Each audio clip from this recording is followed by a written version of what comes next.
नमस्कार, मैं सर्वप्रिया सांगवान।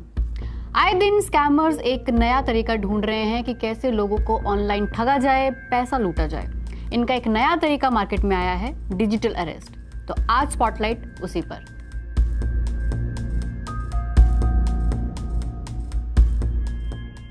कोई आदमी पुलिस वाला बनकर या सीबीआई ईडी वाला बनकर आपको मैसेज भेजता है या वीडियो कॉल करता है और बताता है कि आपको ड्रग के मामले में या मनी लॉन्ड्रिंग के मामले में डिजिटल अरेस्ट किया जा रहा है, या कहते हैं कि आपने जो पार्सल दूसरे देश में भेजा है उसमें गैर कानूनी सामान मिला है।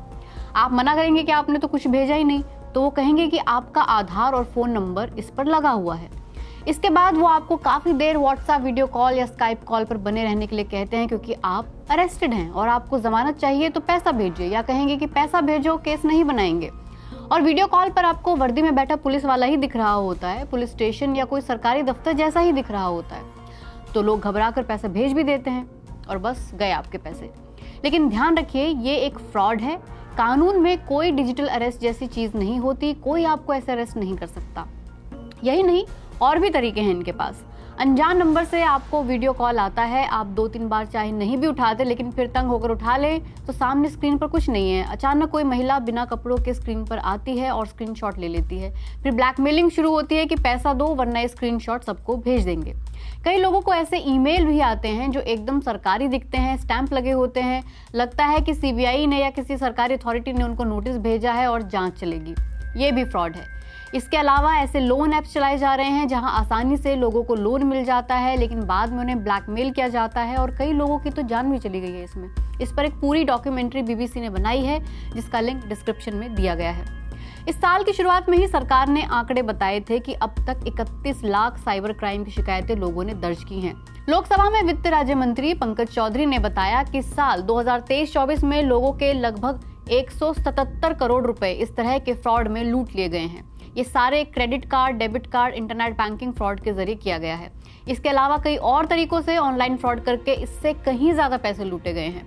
अगर आपके साथ ऐसा हो या किसी ने आपके साथ इस तरह के फ्रॉड की कोशिश की हो तो आप क्या कर सकते हैं? ये एक पोर्टल है जिसे सरकार ने लॉन्च किया है, जहां आप अपने साथ हुए साइबर अपराध की या अपने साथ इंटरनेट फोन के जरिए हुए किसी पैसे से संबंधित क्राइम की रिपोर्ट दर्ज करवा सकते हैं। यहाँ हर राज्य के लिए नंबर भी दिए गए हैं जहां आप फोन करके शिकायत दर्ज करवा सकते हैं।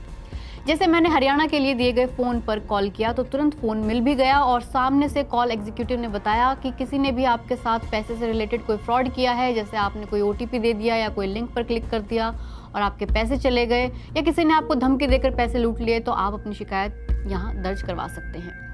दिल्ली पुलिस ने एक हेल्पलाइन भी शुरू की है, 1930। इस पर भी मैंने फोन करके देखा और नंबर तुरंत मिल जाता है। आप बल्कि सीधा 112 पर भी फोन करके शिकायत दर्ज कर सकते हैं। आपके बैंक ने भी फाइनेंशियल फ्रॉड की शिकायत दर्ज करवाने के लिए कोई हेल्पलाइन चालू की होगी। आप आज ही ये सारे नंबर अपने फोन में सेव कर लीजिए, बल्कि अपने परिवार वालों को भी ऐसा करने के लिए कहिए। जितनी जल्दी रिपोर्ट करेंगे उतना चांस बढ़ जाएगा कि आपके पैसे रिकवर हो सकेंगे। मान लीजिए आपके साथ साइबर फ्रॉड हो गया, तो क्या बैंक से आपको कोई मदद मिल सकती है?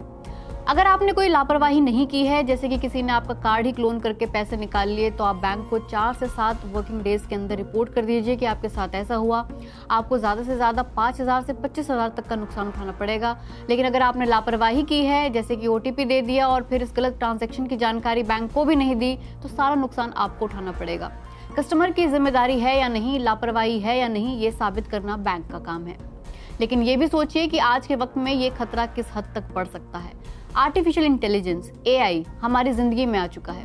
एआई से आप लोगों के चेहरे बदल सकते हैं, आवाज बदल सकते हैं।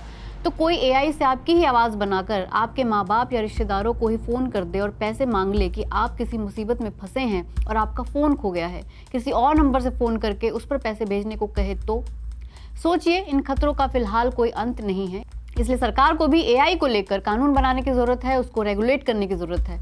और आप भी देखिए कि आप इस तरह घबरा ना जाएं और थोड़ा ठहर कर सोचें कि कहीं कोई आपके साथ फ्रॉड तो नहीं कर रहा। आप जागरूक रहें, किसी की धमकी से डरे नहीं, और कोई आपको ब्लैकमेल करे तो उसकी शिकायत दर्ज करवाएं। यही बेस्ट है, क्योंकि एक बार आपके पैसे चले गए तो ये बहुत मुश्किल होगा कि पुलिस उसे वापस ला पाएगी। जो लोग इस तरह का फ्रॉड करते हैं उन्हें पुलिस के लिए ट्रेस करना काफ़ी मुश्किल होता है, क्योंकि ये लोग दूसरे राज्यों में हो सकते हैं, दूसरे देशों में हो सकते हैं, जहां पुलिस के लिए जुरिस्डिक्शन की समस्या होती है। स्कैमर्स के पास किसी और के नाम के सिम कार्ड होते हैं, सेकंड हैंड फ़ोन या चोरी के फ़ोन होते हैं, किसी और की आईडी से बने बैंक अकाउंट होते हैं।